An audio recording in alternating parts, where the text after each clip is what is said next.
Abatuuze b'e Kamuli mu zooni y'e Bukanga bazukidde mu ntiisa oluvannyuma lw'okusiŋŋaana omubiri gwa mutuuze munnaabwe gwe badde baakaziika nga guziikuddwa abantu abatannaba kutegeerekeka. Stephen Waiswa nga yattibwa abatuuze abaatwalira amateeka mu ngalo oluvannyuma lw'okumuteebereza okutta omu ku bannaabwe ku kyalo emyezi 2 egiyise. Ani yamukuba kuba omu ni muganda we mwene ati tuva naye mu ndandala.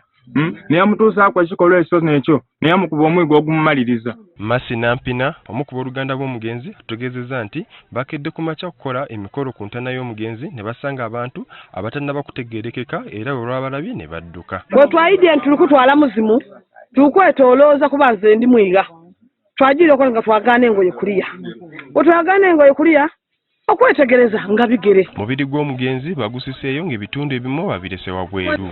Bano era bateebereza nti omuntu waabwe yandiba nga yagiddwako omutwe. Ng'omufu azira ku mutwe. Lwaki? Omuntu yabayire mu keesi nderu watuukira okuvaayo ati balina nga batwereko ekyokungulu. Ssentebe w'ekitundu kino avumiridde ekikolwa kino era n'asaba poliisi tandikirewo okunoonyereza ku bantu abakoze ekikolwa kino. Igulu ekifuba n'omutwe bibaire bikaali mule munda. Ndekikakasa era nvumirira ekikolwa kino nti kibi.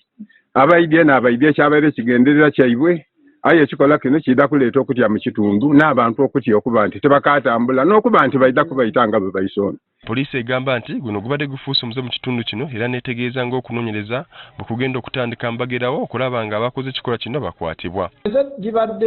Tegibadde onye emyaka gino naye ate emabega awo myaka nga3-4 twalinamu emisango gino mu disitulikiti y'e Kamuli okusingira ddala naye bali lwakuba bagendanga ku ntaana ez'edda naye ate ono babadde baakamuziika ate bagezaako kubanga wali abagezaako kubanga bamugyamu. Okunoonyeza kutandise era tujja kulaba nga tufuna abo ababadde bagezaako okukikola mu ngeri yonna batwalire mu mbuga z'ama